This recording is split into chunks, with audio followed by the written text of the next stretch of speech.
Hi, I'm Judy and welcome back to my channel. In today's tutorial, we are going to be making the Western Belle, another great pattern by Karin over at KC Original. I want to first of all thank Karin again for allowing me to do another one of her tutorials. Her patterns seem to always be the ones that I'm looking for. Here in Texas, we love a good Western themed bag, and this one has it all. It has leather lacing, it has a beautiful tassel with the concho. This bag also features a big chunky buckled strap. So you can make this bag in cowhide leather or faux leather or vinyl if you wanted to. The skill level is Adventurous Beginner. It's about 11 inches wide and almost 8 inches tall. So it has a zippered closure, and check out this bleed knot. I had never done a bleed knot before, and there's two of them, one on the front and one on the back pocket. Inside there's a slip pocket on one side that's large enough to fit your cell phone, and this side you have two credit card pockets, which means you probably don't even need to carry a wallet with this purse because it has all of these great pockets. On the back we have another pocket which is zippered, and it is large enough to fit your cell phone. So this is a perfect size everyday bag, which I really love. I can't wait to make more in lots of different colors. So grab your materials and follow along as we make the Western Belle by KC Original.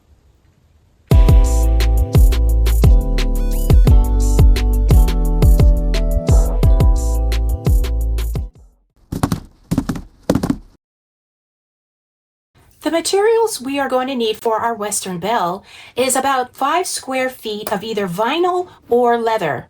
I've chosen to use leather for mine. The leather required should be 1.2 millimeters in thickness or 3 ounces in weight. I'm going to be using these 3 colors of leather for my Western Belle. We also need hair on hide.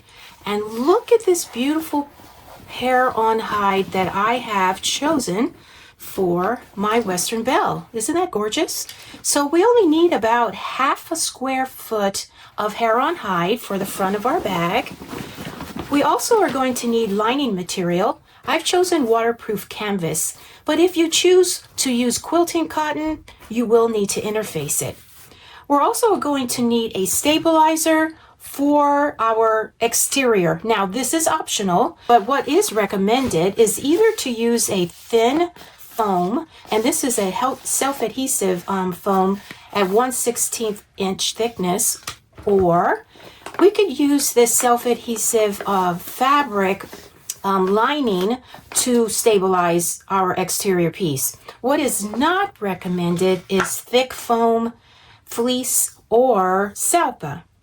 We're also going to need tape, and this is number 5 zipper tape, and we're going to need to cut 2 lengths. We're going to need some stabilizer tape, and this is 1 inch and 3/8 inch thick stabilizer tape. This will not allow stretching on our materials.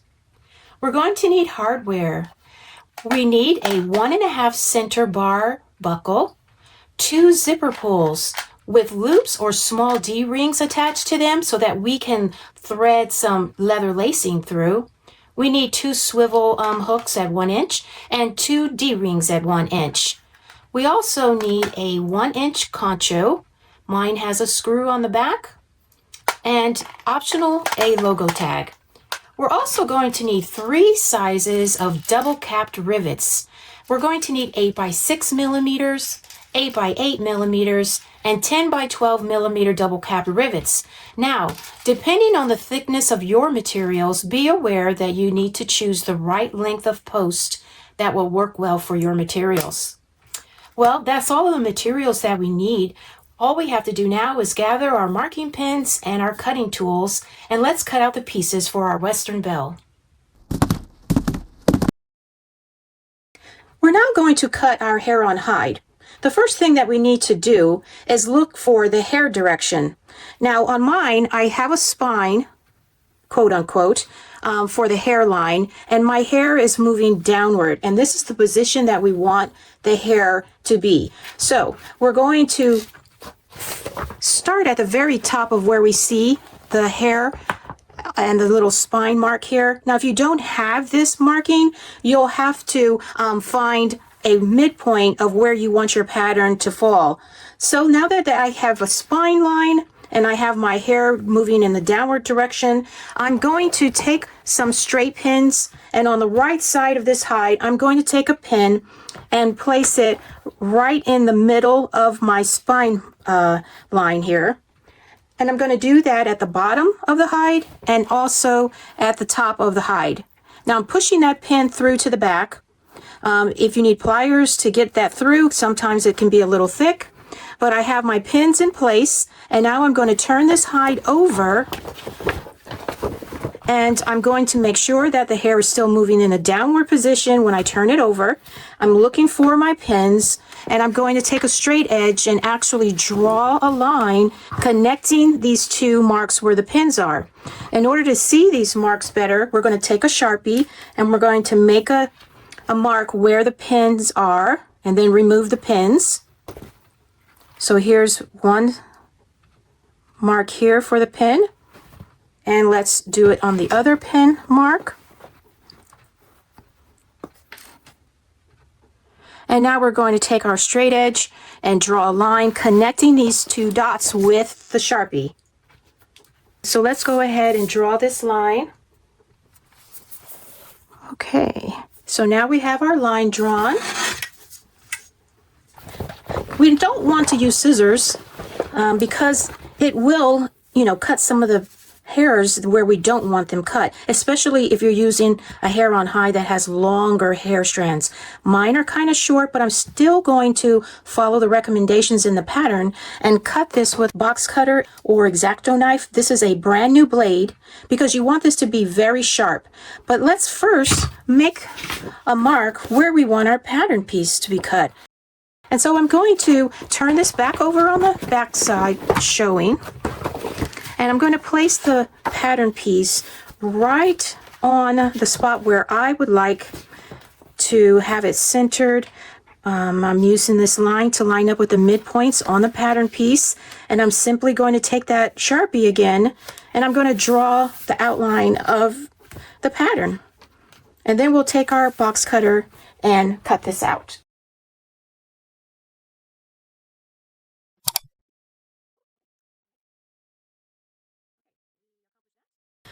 Now let's get all this out the way, and let's begin by cutting the hair. It's recommended to take one hand and hold the hide kind of taut, and take the other and cut. Now we're going to lift this hide off of the table, and this way we can only cut the hide and not the hair.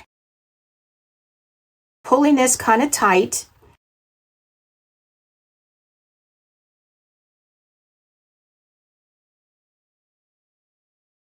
And in doing it this way, by keeping it lifted off the table, we're preserving all of those beautiful hairs around the edge of our pattern piece.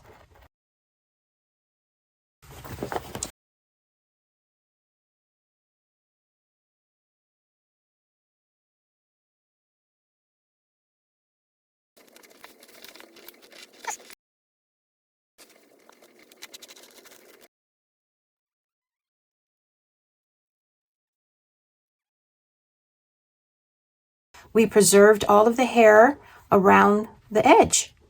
So that's going to give a nice effect when we sew this on.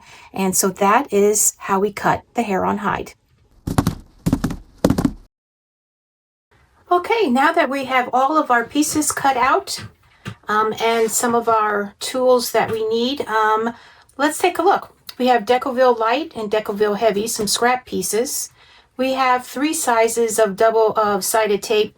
We have 1/4 inch, 1/8 inch, and 3/8 inch. We have our duct tape. We have Tokonole because I'm going to finish my edges and buff them with Tokonole instead of painting, just to get that more Western look. I have my leather glue in here in this container. This is actually the Renia Aqualim 315 odorless kind of leather glue. We have our spray starch because we're going to press and our zippers. Here's the Loctite thread locker for the screws. We have our hole puncher, seam roller, box cutter, chalk pin, and my silver marking pin. We have our zippers cut in the 2 lengths required. All of my pieces have been skived to according to the instructions, and I have already gone and marked my center points on most of these pieces. let's see. Oh, I decided to use this logo tag because I had forgotten I had these leather ones, and this looks more fitting for this bag. If that being all, we're going to go to the next step. We're now going to take our front top exterior piece and draw the two guidelines that we're going to need later on. And so on the pattern piece, you'll see that these lines go across.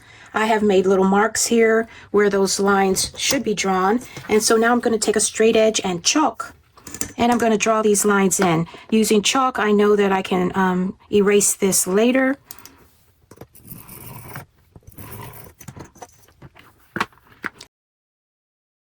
It is suggested that we determine where the top is going to be.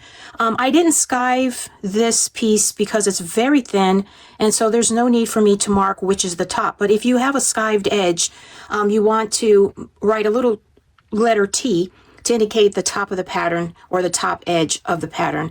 And so the skived portion is going to be on the bottom and not the top.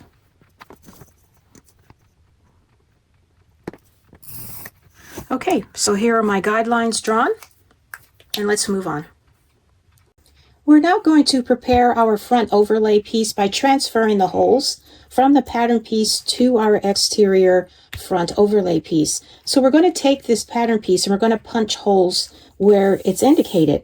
This center one is going to be made with a 2.5 millimeter hole puncher, and then the others are going to be made with a 4 millimeter hole puncher. So let's go ahead and punch the holes out, making sure we're lining these right on top of the marks indicated.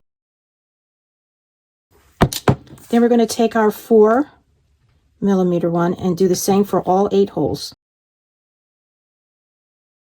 Okay, here's the last one. Okay, now we're going to lay our pattern piece on top of our exterior here and punch the holes through to the exterior piece. Now I'm going to clip this pattern piece in place.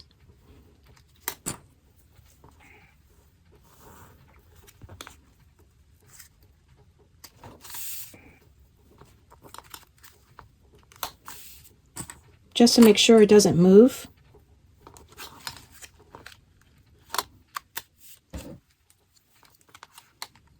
Okay, now we're going to take our same set of hole punchers and we're going to punch through. Now we're going to use the 2.5 millimeter one for this center.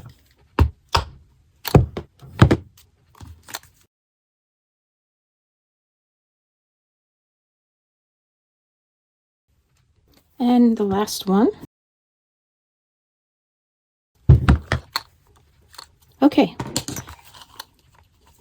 The last thing we're going to do here before we move on is draw our 2 vertical guidelines for the fringe at a later stage. So I'm going to take chalk this time.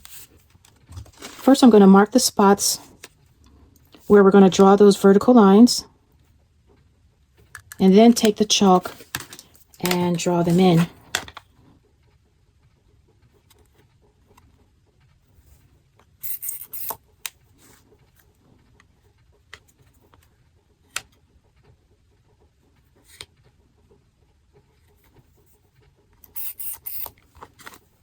Okay, we're finished with this piece. Now we're going to move on to cut the fringe.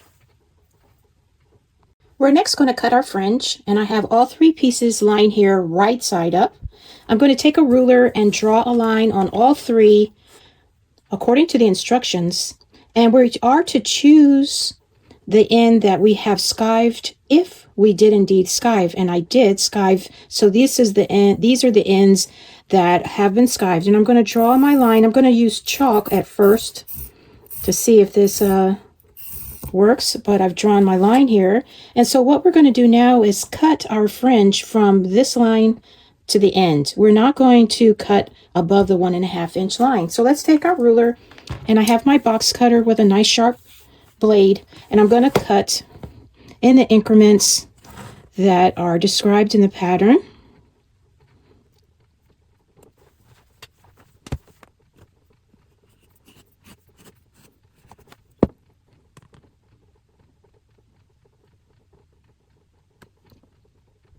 If you hear that little noise in the background, that's our ice melting. We had an ice storm 2 days ago and it's finally above freezing. And now everything's starting to melt. Thank goodness.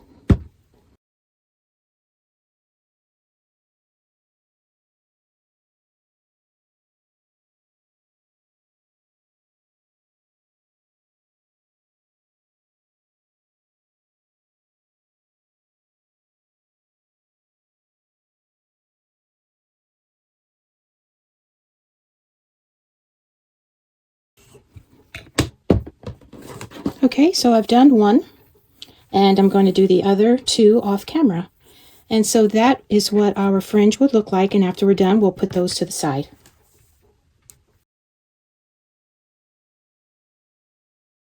We're now going to cut out the zipper box on our back panel. So we're going to take our pattern piece, and we're going to use a 3/8 inch punching tool, or 10 millimeters. And we're going to punch a hole on each end of this zipper box. We're going to line this up exactly on the curve at the end of this and go ahead and punch out this little circle. And we're going to do the same thing on the other side, lining it up very carefully here right on the pattern. Okay, and now we're going to take this piece and lie it right on top of our exterior back panel and punch through using these as a guide.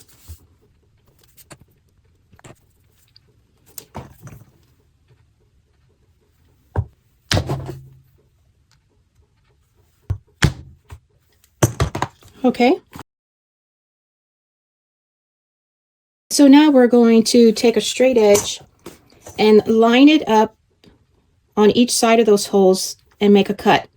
I've already done one side here, as you can see. It is suggested that we stop shy of each end so that we don't go too far, and then just cut the remaining portion with our rotary blade or our box cutter. So I'm going to go ahead and cut the other side of this zipper box.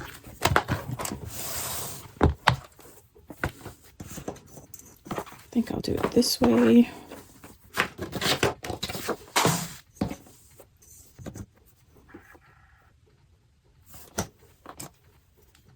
And stop shy of the end here.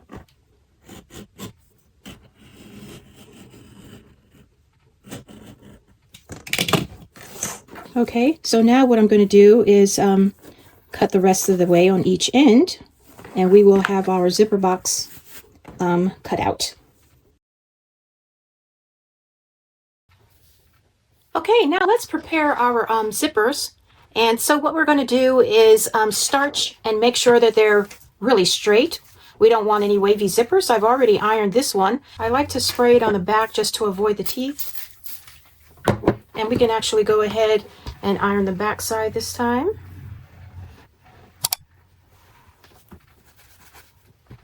Okay, so that's all there is to it, to make sure that our zippers are nice and straight.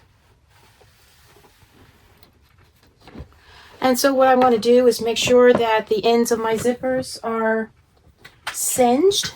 And I was actually supposed to do this first. There we go. Okay, all singed. And now we will go to the next step. We're now going to work with our bag connectors, and we're going to collect our 4 bag connector pieces. We're going to get 2 pieces of stabilizer tape or Decaville Light. And what we're going to do is work with 2 of these at a time by applying 3/8 inch double-sided tape on the back side of 2 of them. And so now we're going to remove the backing on the double-sided tape and apply our stabilizing tape right on top of that, centered on the back, just like this. This will prevent stretching. And now what we're going to do is apply leather glue on the back side of all 4 pieces. Okay, we're now going to take 2 of these, one with the stabilization and one without, and we're going to line them up edge to edge and adhere them together.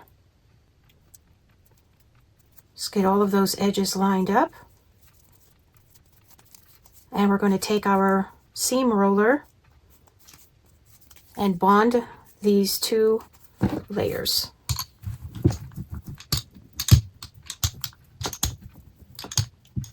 Okay, so now I'm going to do the same thing for the other two. And after we do that, we're going to take these two to our machine and we're going to top stitch around the entire edge. And so what we want to do is start and end on a long edge here. And as we stitch around, we're going to end the last stitch in the first stitch of when we started. Afterwards, we're going to bury our threads and then take care of those edges. And as I said before, I'm going to buff them with Tokonole. Okay, after we've sewn our back connectors, we're now going to complete them by punching the holes in them using the pattern piece. So I've already done one, and we're simply going to take our connector pattern piece and place it over the connector. We're going to make sure all of the edges are aligned. We're going to take our 2.5 millimeter hole puncher once again, and we're simply going to just make a hole through all of the layers. Okay, so now these are completed with the holes. We're going to put these aside until later. We're now going to assemble the front of the bag. And so the first thing we're going to do is take our hair on hide piece and make sure it's laying face up and that the straight edge is at the top here. We're then going to find that center mark, and I just put a little clip here to mark the center. We're going to take the front top and we're going to lay it face down on top. But first, if you have skived one of these edges, you want to make sure that your skived piece is at the bottom here, okay? So I did not skive this because it's very thin, so I'm just simply going to line the centers and clip in place. You're going to clip all the way across, meeting the two edges together here. And we're going to take this to the sewing machine, and we're going to sew these two pieces at the seam allowance given in the pattern. We want to make sure one last time that the hair is pointing downwards. Okay, let's go to the sewing machine. Now that we have that sewn, we're going to take our scissors and we're going to cut the seam allowance in half of only the top piece. Be careful not to cut your hair on hide piece.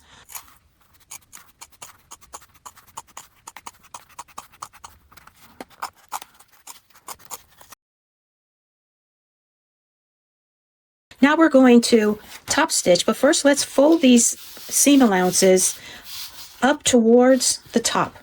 So I am going to take my seam roller and give this a good pressing here before we top stitch.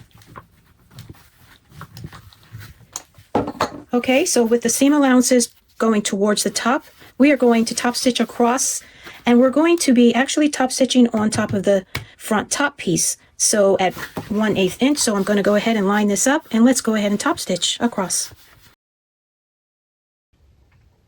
We're now going to take our front overlay and our two front strips here, and we're going to do a bit of weaving. The first thing we want to do is make points on one end of our strip. So I'm just going to take the box cutter and cut a bit out on each side just to make a point. This way, it'll be easier to thread this through the holes on the overlay. Let's do the other one. Okay, now we are going to first of all look at our overlay and assign these little holes some numbers. We're going to call this one 1, 2, 3, 4. Okay, so we're going to begin at hole number 1 by taking our strip and coming from the back, we're going to put it through the hole and bring it to the front. This is going to be a tight fit, and that's the way we want it. So we're going to pull this through. There we go. And we're going to leave about 3/4 inch of leather on the back side here, and we're going to tack this down with either glue or double-sided tape. So now what we're going to do is thread this down into hole number 2, and from the back side we're going to pull it up into hole number 3 and down into hole number 4, and then we're going to tape or glue the end here. All right, let's start. So we are instructed to keep mindful that this strip does not twist, and the correct placement is to have the wrong sides of this strip touching each other, so like this. So coming through the hole here, this is exactly what we want. And we don't want to pull this too tight on each hole. So I'm going to put this down into hole number 2, bring it up through the hole. And when we bring it through, we do not want this. This is too tight. It's causing a wrinkle.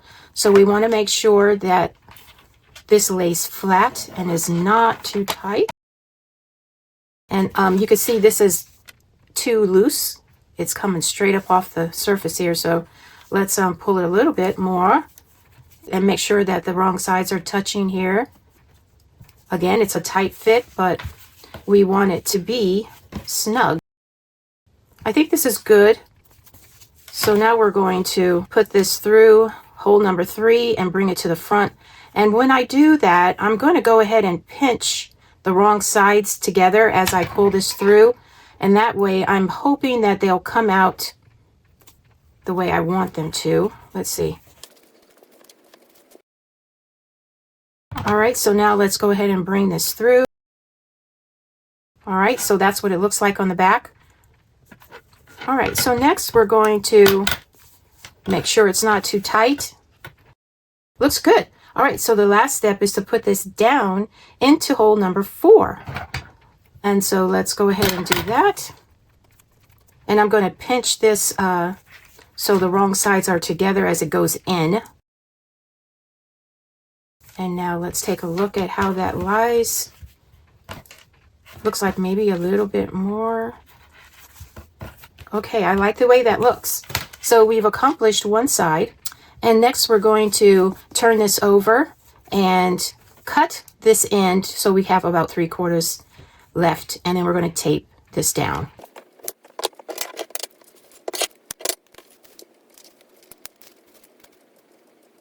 Okay, so we have one side completed.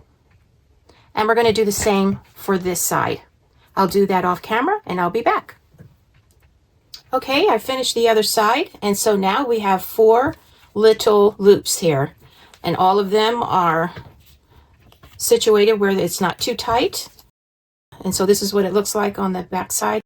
Okay, so now we are going to flip this over and apply the double-sided tape along each long edge.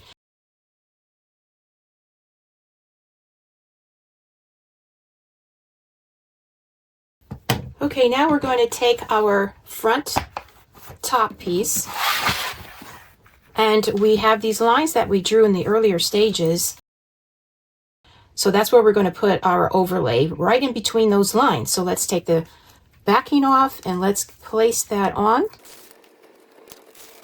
So let's turn this way and let's align this right between the lines. And take our seam roller and give it a good press.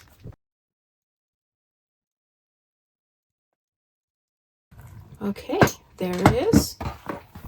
So this is what it looks like now. All right, that looks good. And we're going to take this to the machine now and top stitch along the overlay. Okay, we're going to work with our fringe now. We have our 3 pieces. They are all right side facing up. We're going to take 2 of them and apply glue or double-sided tape from the marking up to the top. And I've already applied glue on 2 of these. Now what we're going to do is take the one that's without glue or double-sided tape, and we're going to lay it right on top of one of these pieces and line it up so that the edges meet. Just like that. So now we have 2 that are fixed together. And next we're going to take these 2 and apply it right on top of the remaining fringe that has glue. So let's go ahead and press these together, and then we're going to take our seam roller and make sure that they are all adhered and fixed. Okay. Next, we're going to take our template for the corner, and we're going to put it right on top of the fringes and draw a line, and then either cut or punch out the shape of the corner template here. And I have a punch tool that is probably going to work here.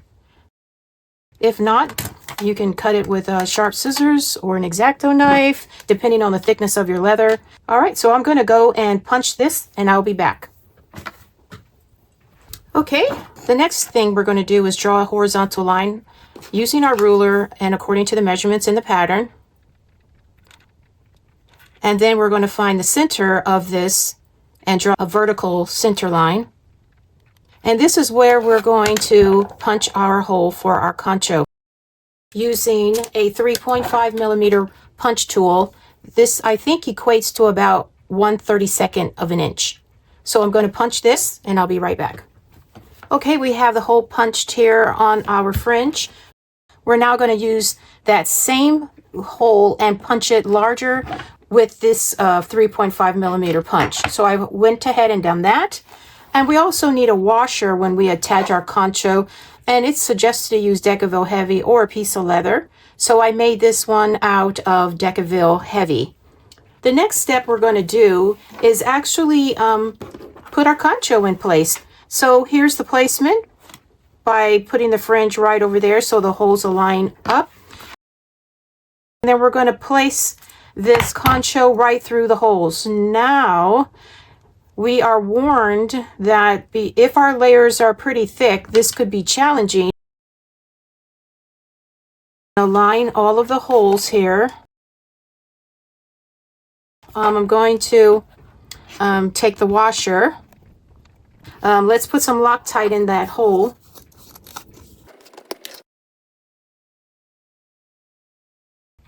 All right, and so now let's line up the holes again. Put our washer in place and our screw.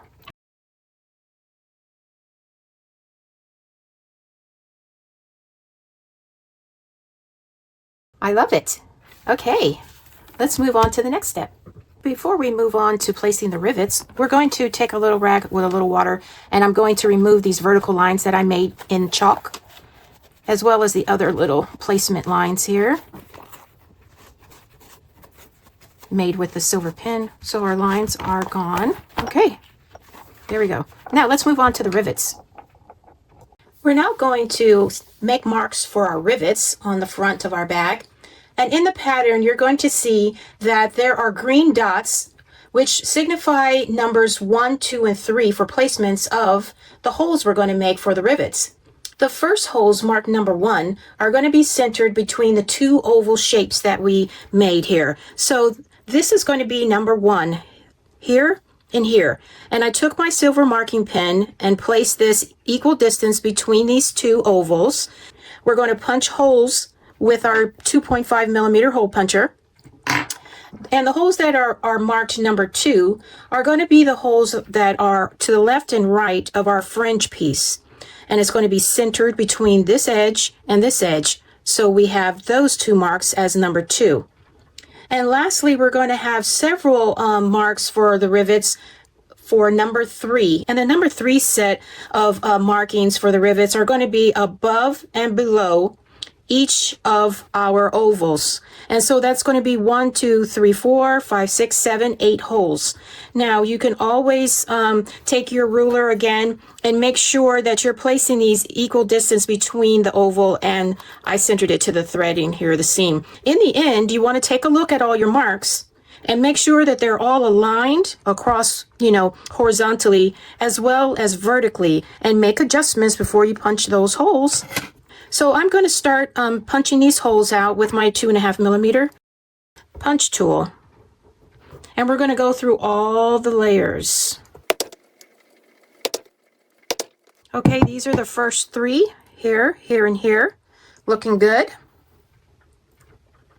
And so I'm going to continue and off camera, and I'll be back after I have all of these done. Okay, I have all of the holes done. And the next step is to set our rivets in place. Now the rivet size that we're going to be using are the 8 by 6 millimeter double caps rivets. And so again, you're going to pay attention to the thickness of your materials and adjust the post length of your rivets accordingly.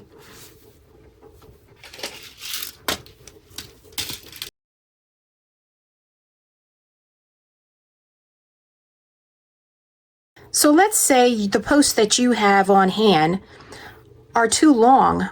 What you can always do to work with something like this is to add washers on the back out of leather or some thick material. That washer will give the proper thickness for this to sit.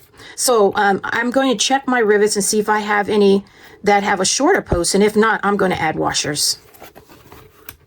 So I was able to find some rivets that had the appropriate length post for my materials, and these will set much better for the thickness for me. So I'm going to go ahead and put the rest of these in, and then I'll get back with you after I set them in place.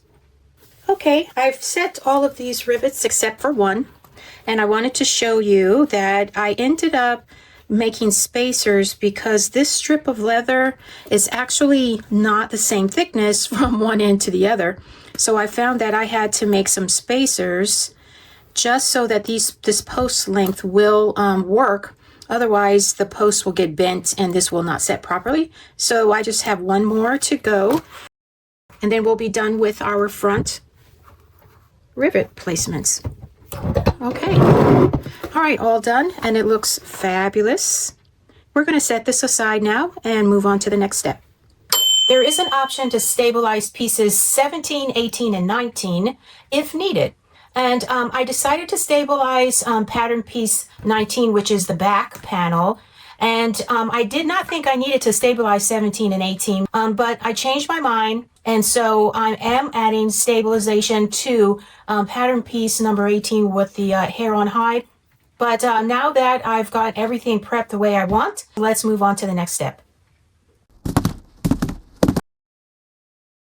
We're next going to work on the zipper pocket lining. I have my two lining pieces here for the pocket, my zipper, and my zipper pull. And the first thing that we're going to do is take our 1/8 inch double-sided tape and align it along the top edge here. And we're going to put our zipper there. So let's take off the backing here, and we're going to place this zipper right side up along this top edge.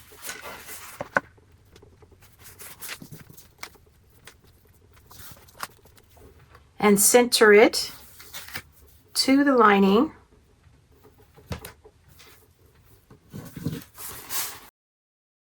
So now what we're going to do is take this to the machine, and we're going to seam across this at the seam allowance given in the pattern. Okay, so next we're going to fold this zipper pocket lining away from the zipper, and we're going to press this in place. So we're looking at the back side of the lining, and we're looking at the right side of the zipper. We're going to lay our other zipper pocket lining piece right side up on the table and put double-sided tape across the top edge, just as we did the other side.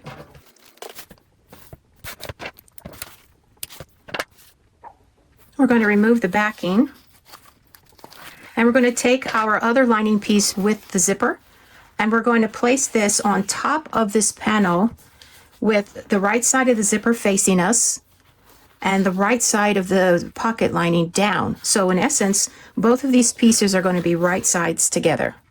And we're going to line this up along the top edge. Disregard this double-sided tape that I have on this side here. Line these edges up nice and neatly. Then we're going to sew this zipper in at the seam allowance given in the pattern. Okay, so here we are. We have the right side of our zipper showing here. We're going to press this back, and we'll move on to the next step of inserting our zipper pull. Okay, I pressed this out so that the zipper can be easily manipulated here. So we're going to install our zipper pull now. And we want to make sure that our zipper teeth are lined up and straight, just as it appears now. So let's go ahead and give this a go.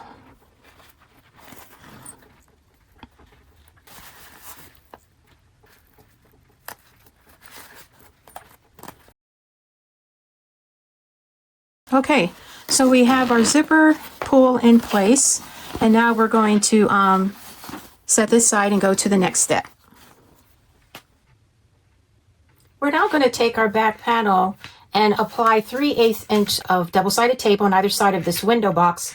And then we're going to take our prepared zipper pocket right side up, and we're going to close the zipper within 1 inch of the left side here. And then we're going to take our back panel and remove the backing of the tape.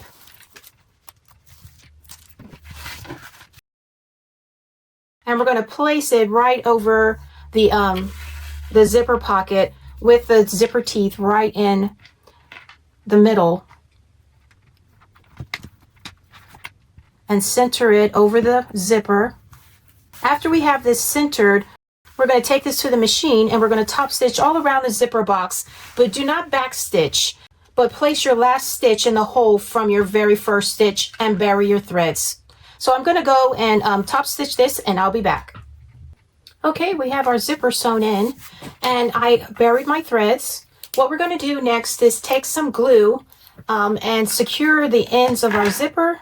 And I am just going to use some super glue real quick. We're going to put it at the end of our stitches here on each side where we finished sewing the zipper, just to secure these threads here, right there, and on the other side.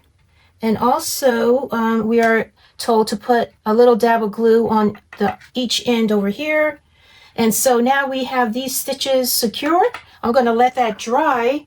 And then if you decide to use a logo tag, this would be the time to do it. If you are using a logo tag that has prongs, you're going to cover those prongs with duct tape to protect the lining from wear and tear. As you see, I use a logo tag that calls for rivets and it does not have prongs. And here's my logo tag with rivets. We're now going to finish sewing our zipper pocket, and we're going to fold this down with the right sides together, and we're going to cut away the excess down here of the zipper pocket lining piece. I put 2 clips here to keep this from moving while I cut, and I'm simply going to cut off the bottom here so that these 2 pieces are equal in size. Okay, now I'm going to take this to the machine and sew the 3 sides down. And in the corners, we are going to sew at a 45-degree angle instead of 90 degrees along the bottom corners. And then we'll trim our seam allowance down. Okay, let me go to the sewing machine and do the stitching. Okay, I've made the pocket seam, and now we're going to cut down the seam allowance with our pinking shears, and we're going to cut this in half. So let's go ahead and start that.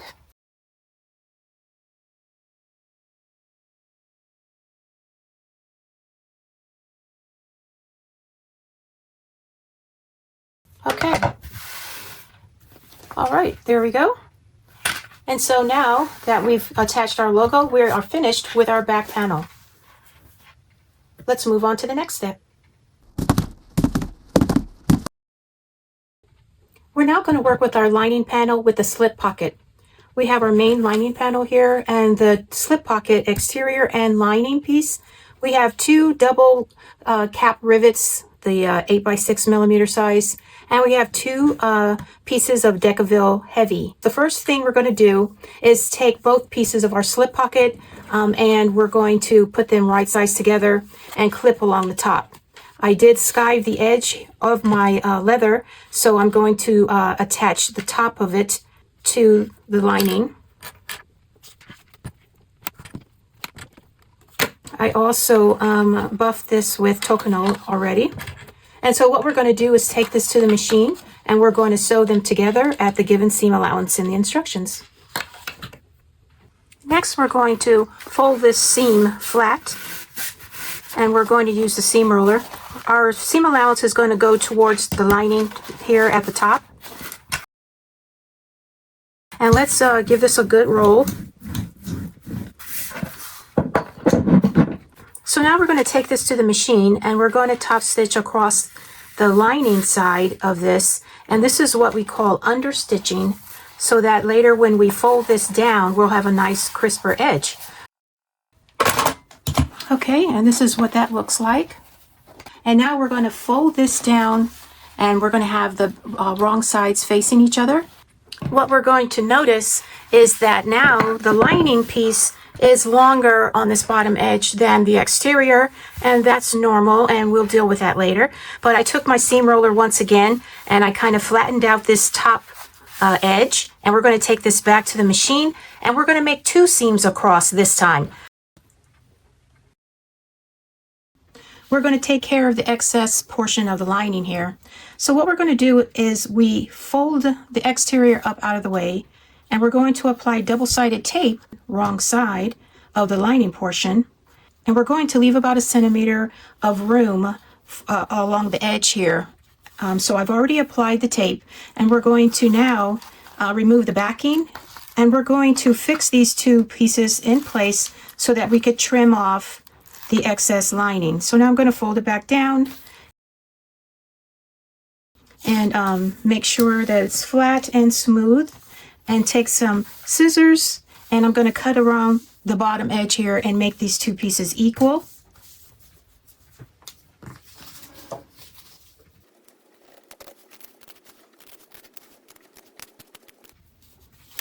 Okay, and now we have them equal. What we're going to do now is turn this on the back side, and we're going to take double-sided tape once again and put it along the 3 sides here, and then we'll move on to the next step.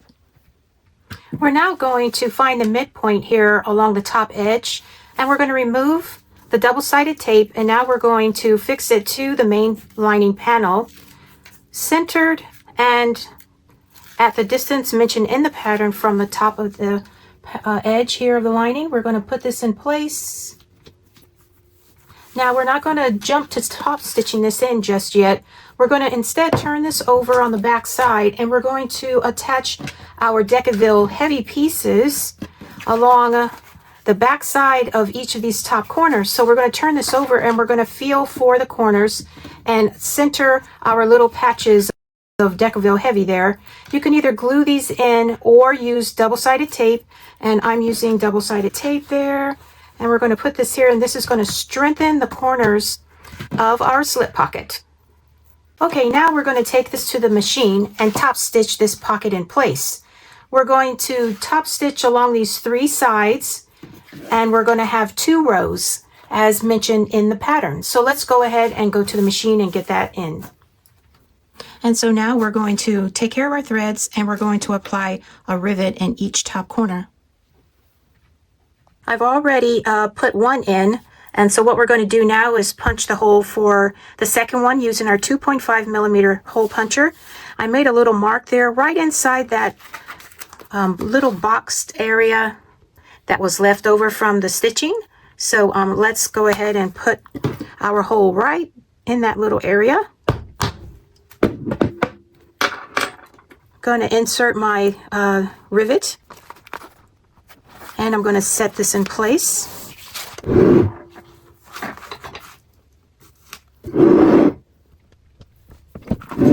Okay, and so now our lining panel with the slip pocket is completed, and this is what it looks like on the back side. Our Decaville heavy little patches there are in perfect position. And so now we're going to put this aside and go to the next step. Let's work with the lining panel with the credit card pocket. The first thing we're going to do is take our pocket and turn it over, and we're going to put a strip of the stabilizer tape right across that top edge, and then we're going to draw a line, and I did it in chalk from the edge down according to the distance in the pattern. And then after that, we're going to put a piece of double-sided tape right on top of our stabilizer tape, and so I'm going to do that now. This is 1/4 inch size double-sided tape. And we're going to take the backing off, and then we're going to fold the top down to meet the line that we've just drawn. So I'm going to fold this down. Okay, let's give this a good pressing with the roller. And now we're going to take this to our sewing machine, and we're going to top stitch right across the top here. I'm going to go ahead and do that, and I'll be right back. Okay, we have the top stitching done. And now we're going to turn this on the back side and put some 1/8 inch double-sided tape along the 3 sides here.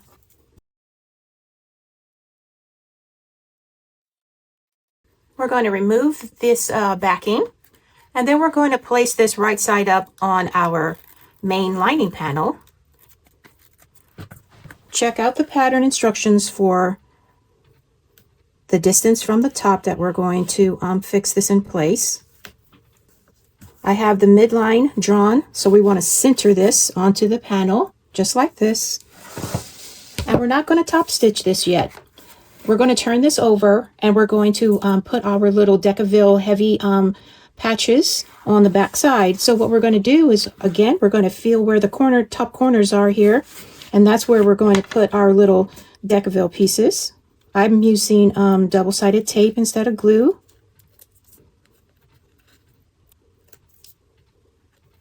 Okay, right where that corner is, we want to cover that corner up.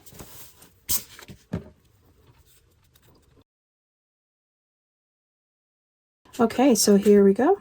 All right, so now we're going to take this to the machine, and we're going to top stitch all 3 sides. I'll go do that next. Okay, I have the top stitching done along the 3 sides. Now we're going to turn this over on the back, and we're going to draw a vertical line equal distance between these 2 that we just made. And let's see here. Okay, so now what we're going to do is fix our last little piece of Decaville heavy onto the top of this vertical line where we feel the top edge. Okay, now we're going to turn this back over, and then we're going to draw a line down the middle of this card slot. And all I did was the same thing. I got the measurement and then drew a vertical line. So now we're going to top stitch from the top to the bottom here, so we can divide our slot into 2 separate card slots.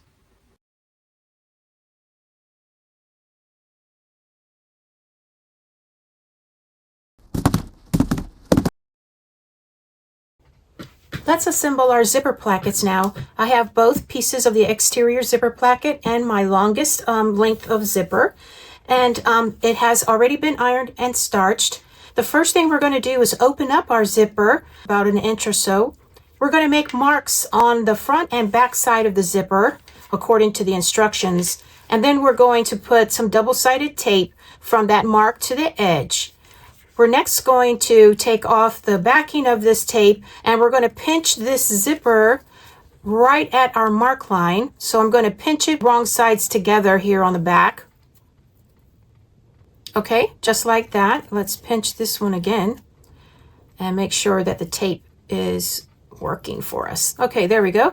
Okay, so now what we're going to do is take these little pieces and we're going to turn them 90 degrees so they rest right next to the zipper teeth right there. And so what we're going to do is tack this down with either sewing it closed or using a flame. And I'm going to use a flame here. Be very careful not to burn your fingers here. There we go. So that side is done. And let's do the other side.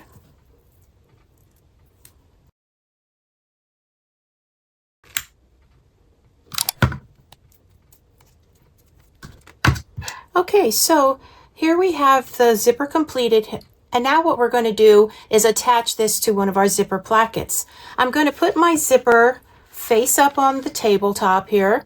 Take one of our zipper plackets, attach 1/8 inch size double-sided tape along one side only on both of these, okay?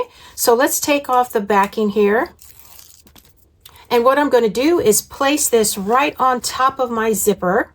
And I'm going to place this where my center point mark is, right alongside. Now, I want to have the fold of this zipper just shy of meeting this center line here. And we're also going to attach this placket about 1/8 of an inch away from the teeth along the top here. Okay, that looks good. And now let's turn this over and fold the placket on the center mark here, right at the fold, and we're going to align these edges together. And we're going to keep in mind the placement of where the distance here from the zipper at the same time.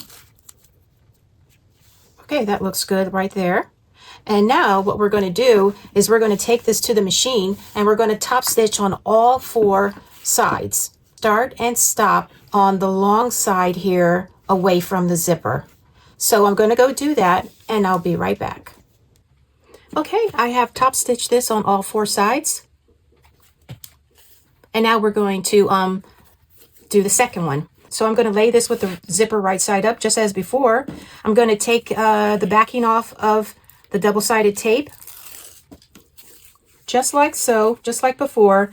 My center line is going to be slightly above the zipper teeth, and it's going to be about 1/8 of an inch away from the teeth along the long edge here. Make sure that everything is lined up here on the end, and we're going to turn this over.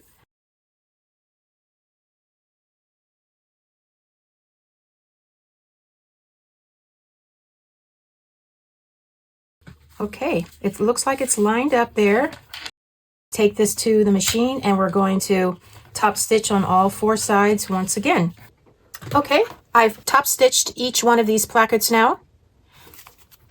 And so what we're going to do is separate the zipper.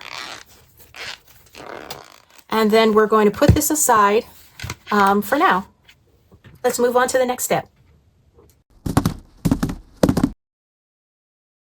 Okay, we have reached my favorite part, and that is putting it all together. Let's start by making the guidelines on the front and back panels of our pieces here. At the top, we're going to do the guidelines, and these guidelines will help us when we get ready to do our binding strip across the top. Okay, I have a chalk marker here, and it's suggested that we use something that is erasable. So I'm going to make my first guideline on the front side of the top panel and then the back panel. All right, now we'll set these aside for a second. Okay, well, let's move on to the next step. Now we're going to take our assembled front panel and lay it face up on our table and turn the fringes upward and outward. We're going to take our back panel here and we're going to lie it face down on top of the front panel, and we're going to clip this in place so that we can sew these two together. I'm going to clip these around the top first. Now, if you have used longer hair, like from a sheep or a lamb, and it's way out to here, very long, you want to fold it inside and tuck it out of the way. For hair that's this length or short, you can just leave it as is.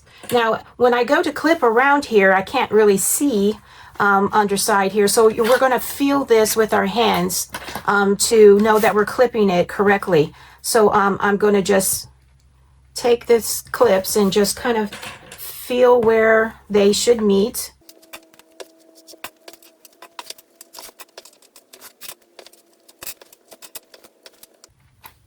Okay, all right, so now we're going to take this to our machine, and with the given seam allowance in the pattern, we're going to sew the 3 sides here. After we finish our first seam, we're going to do a second row, and this second row is going to be within the seam allowance. Okay, let's go do that now.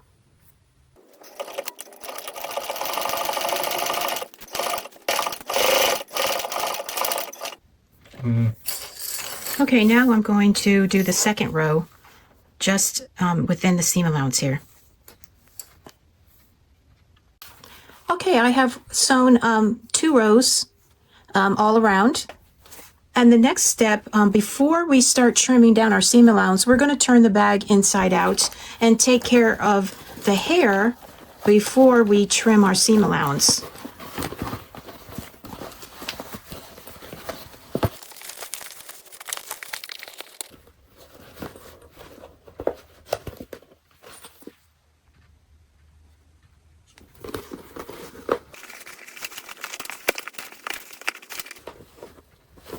Okay, so now this is what our bag looks like.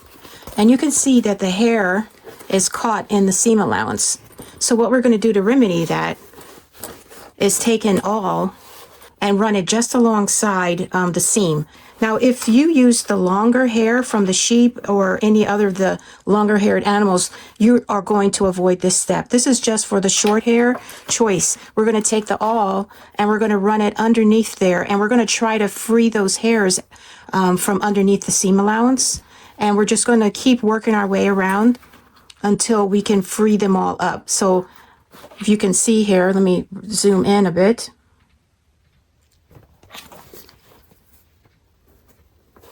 You can actually put the awl underneath the hair and bring it out. So we're going to do this all the way around the 3 sides. And in the end, the hair will be free and it'll be more fluffy. So you could see the difference here between the two. Okay, so I'm going to do the rest off camera and I'll be back.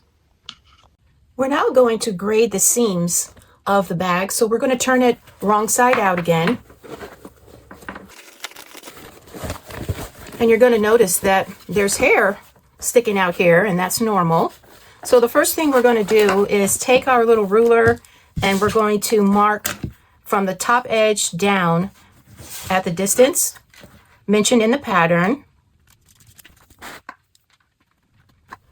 Okay, and now we're going to take our sharp scissors and we're going to cut the seam allowance in half between the marks from here all the way around. We're not going to cut the seam allowance from here to the mark. Okay?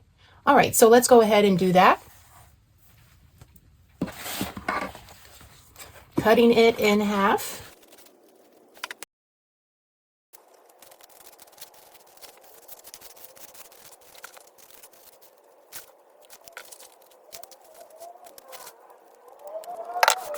Okay. All right, now that that's done, we're going to take some 1/4 inch wide double-side tape and we're going to put it on the seam allowances from in between the top and the mark that we made on both sides.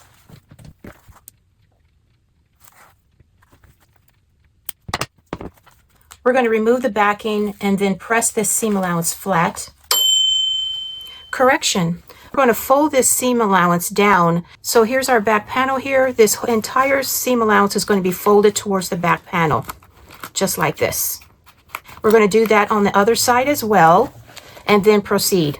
And now we're going to take some scrap Decaville heavy and cut them into our dimensions mentioned in the pattern. And we're going to fix these on the wrong side here of these side seams at the distance in the instructions from the top edge. And we're going to center them right over our seam allowance here.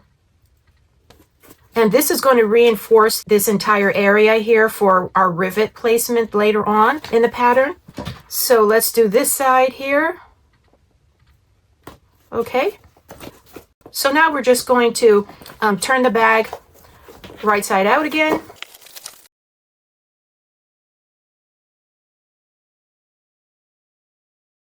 So now what we're going to do is put this aside and move on to the next step. We're now going to work with our bag lining. We're going to take both zipper plackets and lay them right side up on the table. And we're going to mark the centers along the long edge of the placket on the opposite side of where the zipper is.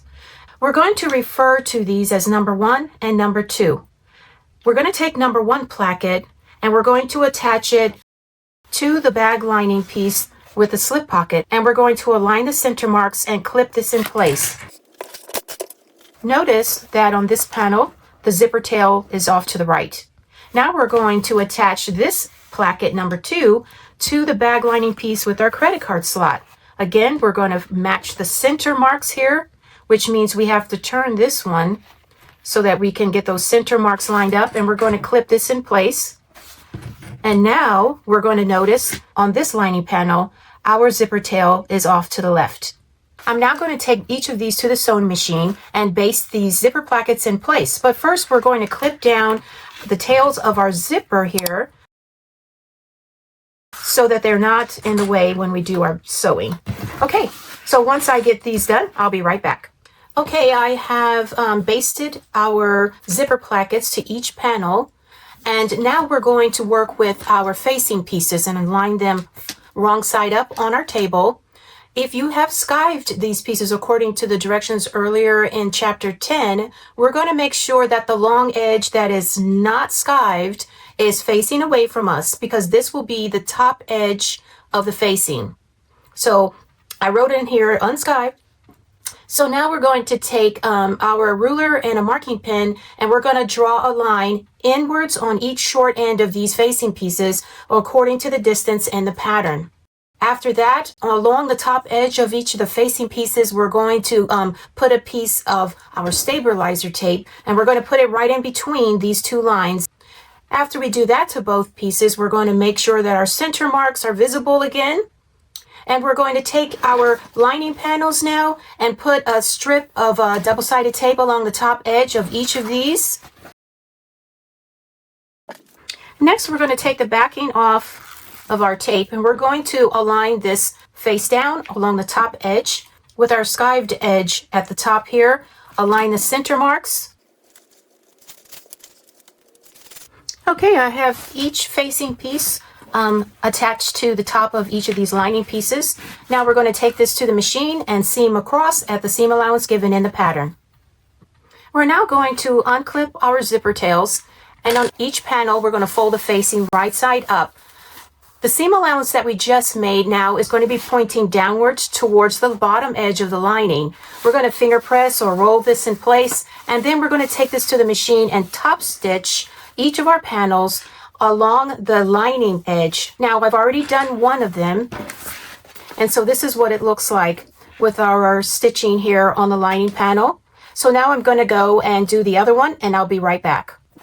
Okay, the second one is done, and now what we're going to do to reduce the bulk is we're going to cut off half of the seam allowance on each end of the two seams that we just stitched. So I'm going to take our scissors here, and I'm going to cut down the seam allowance right here along this edge here. We're not going to cut those stitches, but we're just going to reduce some bulk right here at the ends. I'm going to do that for both sides and for both panels.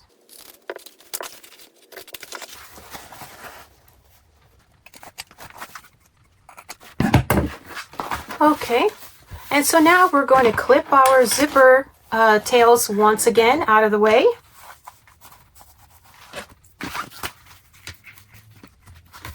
And we're going to take our lining pieces and line them face down on top of each other, right sides facing, and we're going to clip these edges all around,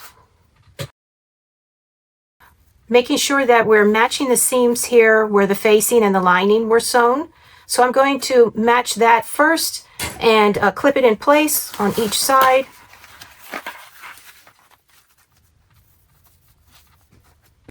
And then we're going to clip the sides and the bottom, and then we're going to take this to the machine, and we're going to seam these panels in place at the given seam allowance in the instructions. I'm going to go do that now, and I'll be back. Okay, I did my sewing.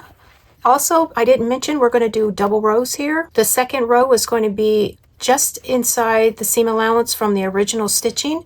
So now that we have both rows finished, we're going to cut half of the seam allowance down on the lining panel only. We are not going to cut the sides here where we have a facing. So let's take our pinking shears and go ahead and cut seam allowance in half all the way around.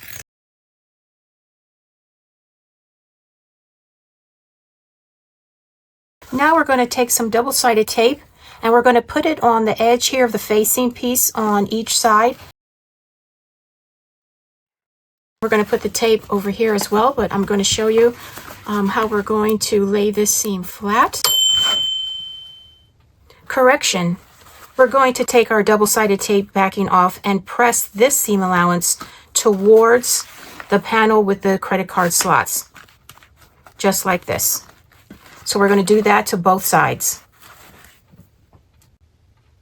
We're now going to join the bag exterior and the bag lining. The first thing we're going to do is take the bag lining and run a strip of double-sided tape all around the inside of the top edge. So we're applying this double-sided tape to the wrong side of the facing, and we're not going to remove the paper backing yet. So let's go ahead and put our double-sided tape all along that top edge. We're not to remove the backing of the double-sided tape yet. Now we're going to join our bag exterior and bag lining together. We're going to get our bag exterior on the table. It's going to be right side facing us, and we're going to take the bag lining and we're going to make sure that the credit card side is up. Now take a look inside your bag lining and make sure that those zipper tails are on the right side. I'm now going to push this bag lining inside the bag exterior, which means the wrong sides are going to be facing each other.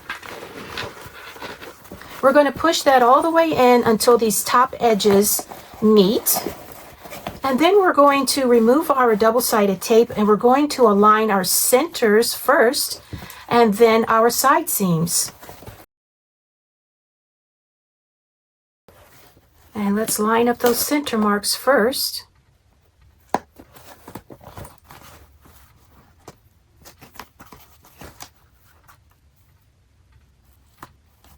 Okay, and then we're going to align the side seams. The seam allowance on the bag lining is facing this way, and the seam allowance on the bag exterior is facing that way. So when we put these together, we're going to have our seam allowances nesting each other, so that will reduce the bulk. And we're going to do this on the other side as well. On this side, the bag lining seam allowance is going that way, and our bag exterior seam allowance is going this way. We're going to align the centers of it, and now we have a nested connection here. All right, so let's finish aligning these top edges all the way around.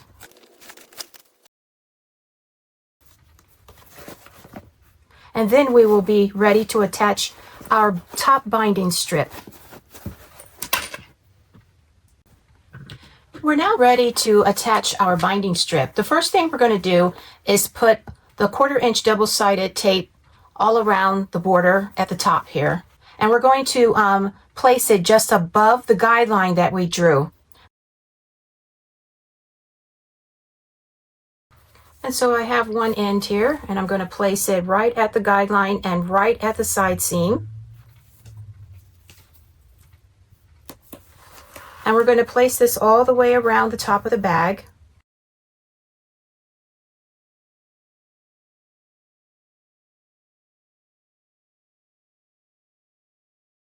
And we're going to end it right at the side seam where we began. And it's going to be longer than we need, so we're going to cut this down to size. In order to do that, we're going to draw a line where the side seam is and cut it right there and butt these two ends up together. So I'm going to line my little ruler up here with the side seam here and draw a line and then cut the binding strip right there on the line. And then we butt the ends up together just like this. Next, we're going to take some more double-sided tape, and this time we're going to put it along the inside of the binding strip, right along the top edge here. So let's do that now.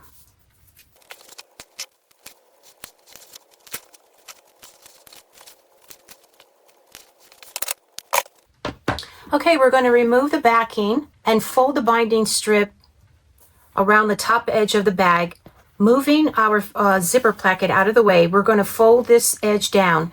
Now we're not going to fold it too tight. We just want it taut enough, but not too tight, just to fold it over. And we won't have to worry about catching the edge on this side when we top stitch, because the binding strip is wide enough to compensate for that. And mentioned in the pattern is after we top stitch this row down, there might be enough back here on this side to even trim it down if there's too much. I'm going to take the backing of the double-sided tape now off, and then we'll start to fold this down.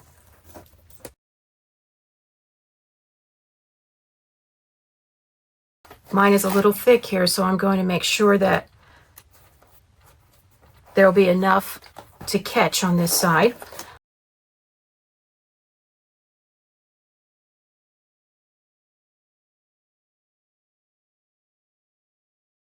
Okay, we have our binding strip in place, and we're going to place some clips here to hold this in place until we top stitch. Okay, the next step is to take this to the cylinder arm machine and top stitch. I'm at my cylinder arm machine now so that we can top stitch the binding in place. We're instructed to top stitch 1/8 inch from this raw edge, not the top of the bag. There's no need to worry about whether you catch the binding on the inside when you top stitch this bag, because when we fold it over the binding strip, the inside of this binding material is wider than the front side, and so we will always catch the binding.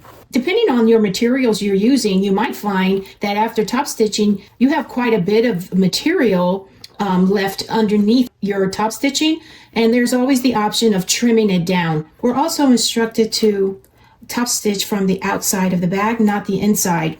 If you only have a flatbed machine and not a cylinder arm to do your top stitching, it is suggested to turn the bag totally inside out and lay your bag flat on your table and sew from the inside like this. You will be sewing on the exterior of the bag in that way. After you're done, simply turn your bag right side out again. We're going to start our stitching from the side because we're going to have a back connector to cover this area, so we can start and stop on the side seam. Okay, I have my presser foot and seam guide where I want it. Now as we sew, we're going to be careful of our zipper plackets here, so we want to make sure that they're moved out of the way as we progress.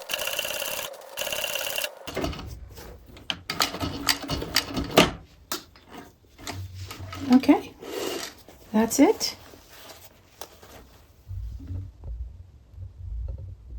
Let's look on the inside, and we definitely caught the inside.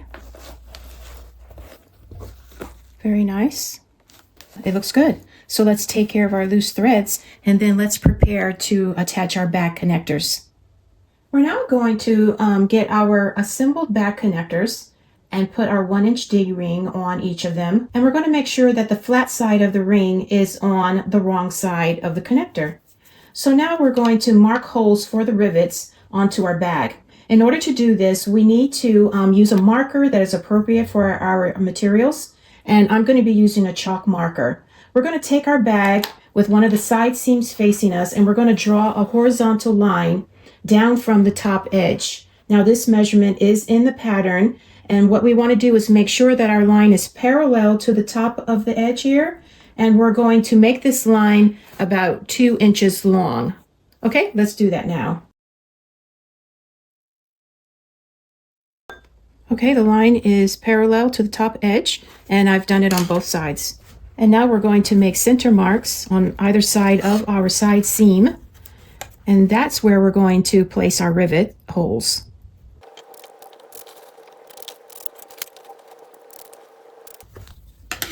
Okay, I have our vertical lines here, and now we're going to make those holes for our rivets.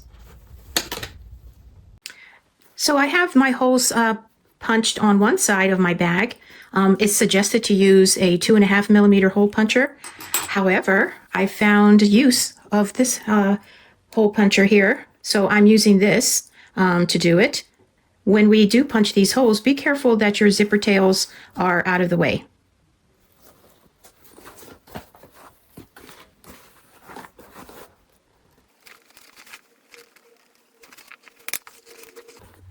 I'm going to have to reinforce my line right here. The chalk rubbed off, so let me do that, and I'll be right back. Okay, I have one of our bag connectors connected here, and I'm going to do the other side next. We're now going to make our bleed knot zipper pulls. We're going to be making 2 of them. The first one we're going to make is for the zipper pull that's not attached to the zipper yet. We're going to take both of our pieces, and we're going to take the pattern piece for the bleed knot. We're going to notice that there's 2 little marks here that we're going to cut and make slit openings. I'm going to put this on top of one of the pieces here, and we're going to cut through both of these layers for the first slit and then the second slit. Okay, so we're going to notice that our slits are here for this one bleed knot. we're going to cut each end of the bleed knot at an angle just so that we can thread this through the slit more easily. So I'm simply going to cut this at a point like that. Okay, so now let's take our zipper pull and have it face up. Thread this through the D-ring, or in my case, this little ring. And we're going to fold this in half. And we're going to notice that at this point, both of our pieces here are wrong sides together, and each half has its own slit. And so now what we're going to do is take this top piece here, and we're going to put the pointed end down through the slit of the bottom piece here. So I'm first going to just put this point here through the hole, and then as I pull this, I'm going to pinch the piece.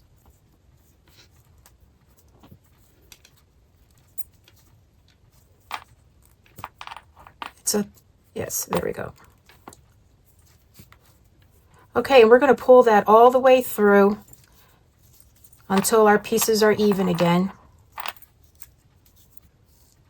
Okay, so now what we're going to notice after we pull that top piece through is now our two pieces are right sides together. And whereas this was the top piece before, now it becomes the bottom piece.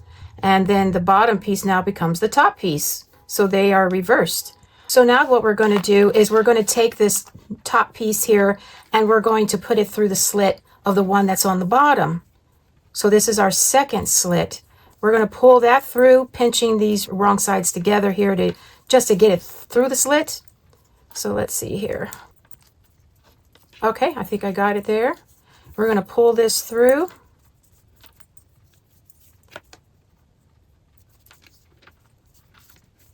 And so now that is our completed bleed knot. And notice that now they're wrong sides together again, just like when we started. And here's the bleed knot. And look how cool that is. We're going to repeat the same steps to make the other bleed knot and thread it through the zipper pull on the back side of our bag.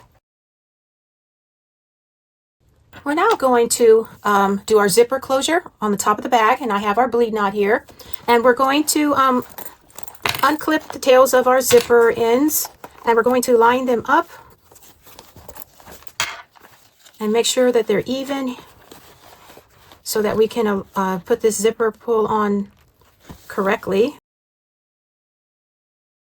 Bring them together and install this zipper pull. Okay, we have our zipper in place, and so now we're going to attach our zipper end. I have the zipper end piece.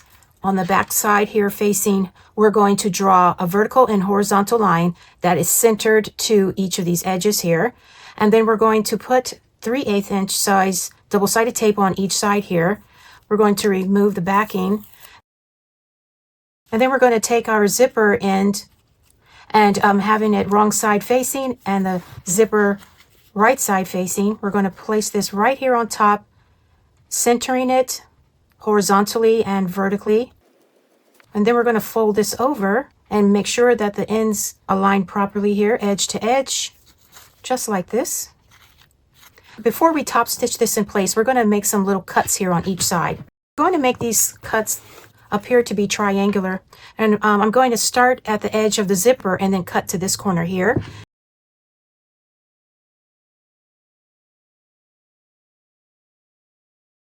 So now our little zipper end has nice little angles, and what we're going to do now is top stitch this on all three sides. I'm going to go do that and I'll be right back. Well, this completes the bag itself. We're now going to work on the shoulder strap.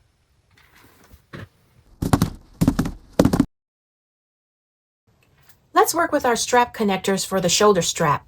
We're going to lay our strap connectors wrong side up on our table and then reinforce the back of them with your choice of stabilizer, whether it's Decaville heavy or fiber tape like this. And after that, we're going to punch holes in our pattern piece. and we're going to mark the holes on our strap connectors. So we're going to turn them over, and I've already done one, and we're simply going to put the pattern piece right on top of the piece, and then we're just going to mark it. Now we're going to mark these holes, but we're not going to punch them out just yet. And now we're going to lay these wrong side up again, and we're going to attach double-sided tape on the back of these. It's suggested to use 3/8 inch wide double-sided tape, and we're going to attach 2 pieces at the top and 2 at the bottom, horizontal across the back here. We are going to try to stay away from the edge by at least 1/8 of an inch so that we don't have to sew through this later on when we top stitch. So I'm going to continue to put the tape on. Okay, and I'm going to do the same for this piece. After we have put double-sided tape on both of these, we're then going to install our 1-inch swivel hook. This is what it will look like. And then after you get both of these ready, we're going to set those aside for later. We're now going to go through the preparations for our strap short and strap long. What I've done is I've drawn a horizontal line on each long edge of one of the pieces. I did this one just to show you. And then we're going to take 3/8 inch double-sided tape and run it through the middle of those 2 lines, just like you see here. And after that, we're going to take the backing off of this tape, and we're going to next apply our fiber tape, which is 1 inch wide, or any equivalent to this. And we're going to put that right down the middle between the 2 lines. Okay, next we're going to take our 3/8 inch wide tape again, and we're going to apply it on the outer edges along the length here.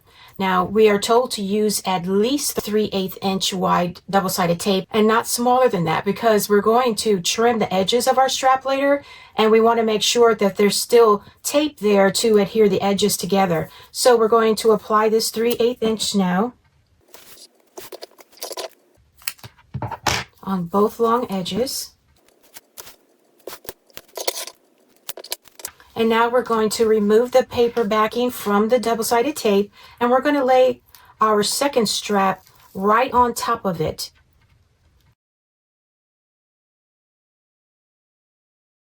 Here we have both pieces adhered together with the wrong sides together. We're going to take our seam roller. We're going to give this a good pressing.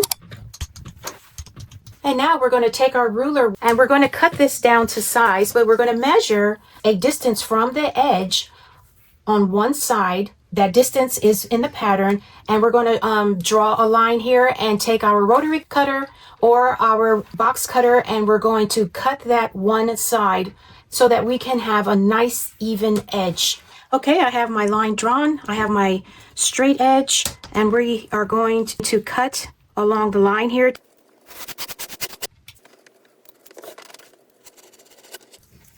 Okay, before we cut this side, we're going to take our buckle and take a measurement in between the 2 bars here of this buckle, just to make sure of the width. Not all buckles are the same. I do see that it's exactly 1.5 inches wide, and so that's going to be the width of our strap. Now we're going to draw a line again, but we're going to draw it on this rough edge here, opposite of where we just cut. And I'm going to take the ruler and I'm going to draw another line at exactly 1.5 inches, and then make our second cut.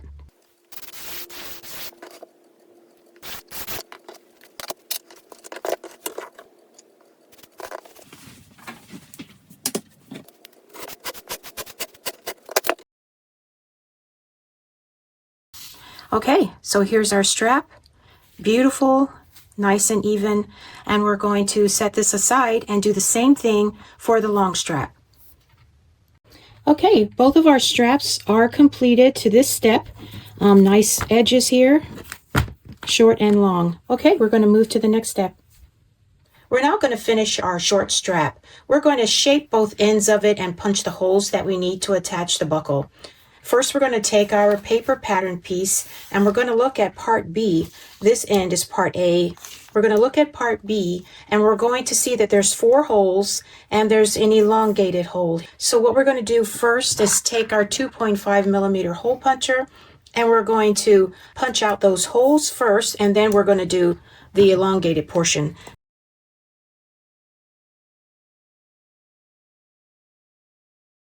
We're now going to do the elongated hole by punching each end with our 2.5 millimeter hole puncher. Then we're going to cut out the long sections of it with our box cutter. Okay, so I have each hole there punched. And now I'm just going to take the box cutter here and cut out the section in between the holes.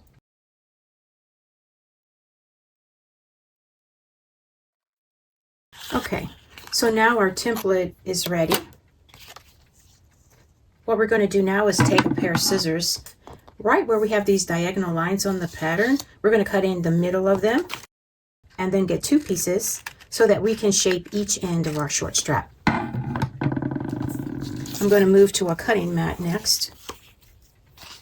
Okay, so now we have our strap here, and we're going to put part B on one side and part A on the other side. We're going to align these so that it's about 1/8 of an inch away from each end. And we're going to take a silver marking pen and draw the outline of the shape here on the end. I'm going to just clamp these down here a bit so that I can make sure there's no movement. Okay, so now I have this centered on my strap, and I'm going to draw the outline here. I'm also going to transfer the marks here for the holes. Okay, I have the holes here for part B, and then on this end, I'm going to switch this around so that I can make sure that this is centered on the strap. I'm going to draw the shape here on part A. Okay, so I'm going to turn it back around. We have part B and part A. Okay, so now we're going to cut the ends here either with a cutting die or scissors, but I'm going to use one of my templates here just so that I can do a better job than freehand with scissors.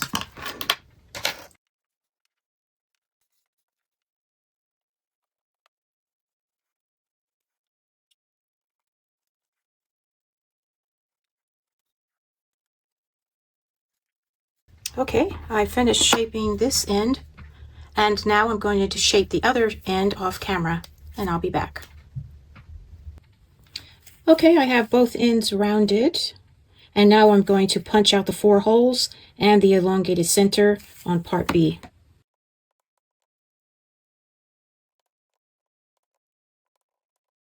And same as before, we're going to take our hole puncher and punch the hole on each end and then cut out the center with the straight edge. After I finish cleaning up this cut here, I'm going to take the strap to the sewing machine, and we're going to top stitch all around the edge, starting and stopping on the end that is part A, because this part is going to be covered up with a strap connector and we're not going to see where we ended our stitching. After I top stitch this, then I'm going to treat my edges with a toconol. So I'm going to go to the sewing machine and top stitch. And here is the finished short strap. And so this strap now is ready for the buckle. So let's install the buckle. So I have my buckle here, and I'm going to take the end of this short strap and I'm going to wrap it around the middle bar by bringing it up from behind and then down again. So I'm going to push the pin of the buckle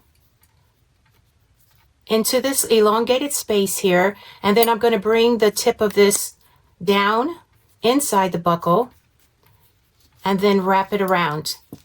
We're going to line up the holes that we punched for the rivets, and so there's going to be 2 rivets here, and I'm going to take my rivets here, and I think these are the 8x8, but I'm going to check the length of the post to make sure that they're long enough. So let's put this one in place and let's just test it. You will have to choose the post length according to the thickness of your materials.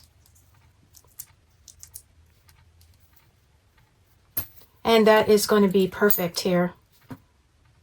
Okay, so let's put the other one in place, and then we'll set these rivets, and then our buckle will be completed.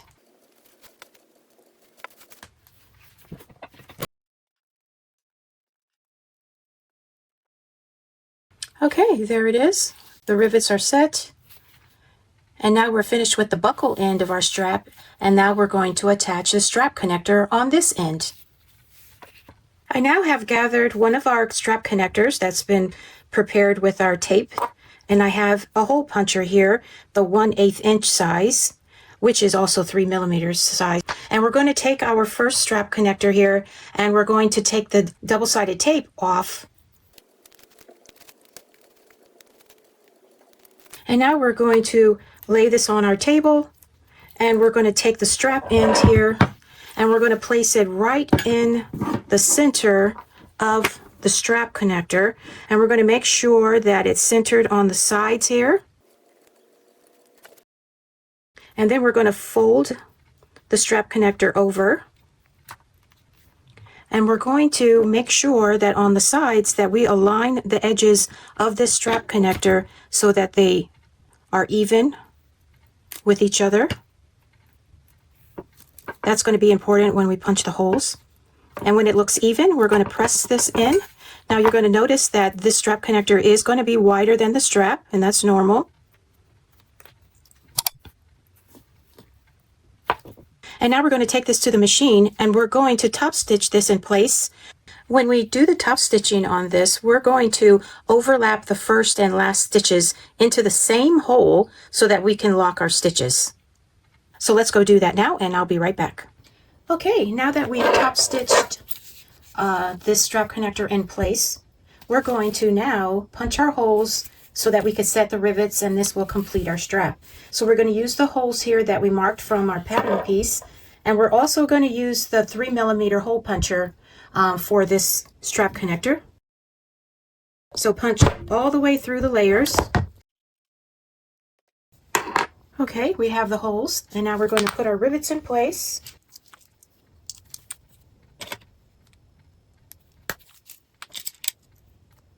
Like the other side.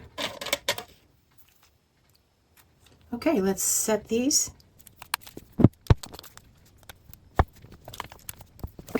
And there we have it. Our short strap is finished, and it looks great.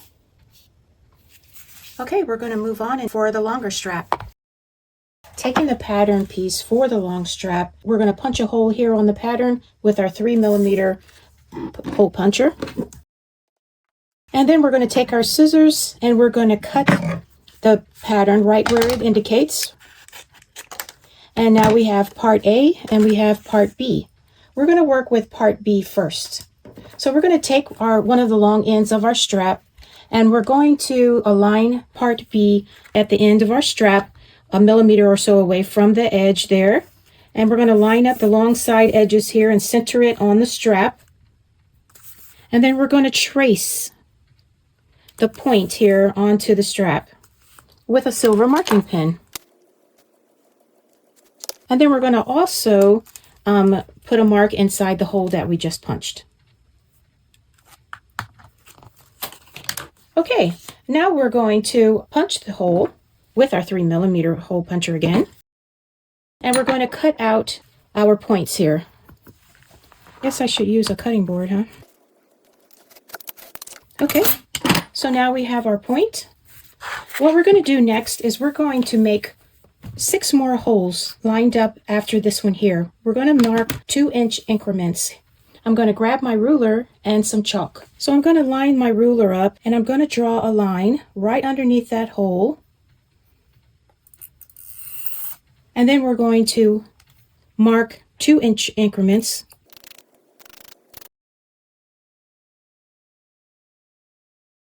We have 1 more to go.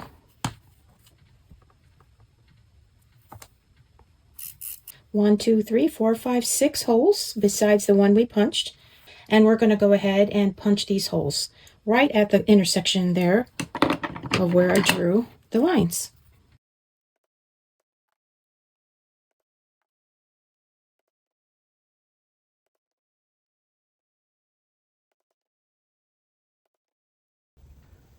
Okay, we're almost at the point here for our top stitching, and so I wanted to demonstrate how we use this as a pivot to make sure I get right where I need to be.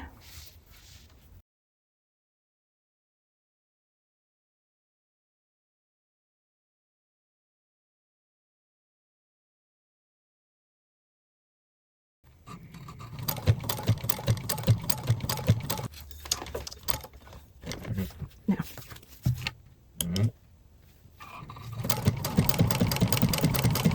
so that's how we get to make our point here, and then we'll just take the chalk off, but that's how you demonstrate the pivot. We're now going to complete the rest of our top stitching. As demonstrated in the photo, cut off a tiny piece of the pointed end to make it less sharp. After top stitching our strap long, attach the second strap connector to the rounded end of the strap by following the same steps as we did before when working with our short strap. Now, both straps are finished. And that completes our strap. We're done with our bag, and I'm so excited to see what this looks like. Let's put that in place. Okay, let's strap this onto our bag.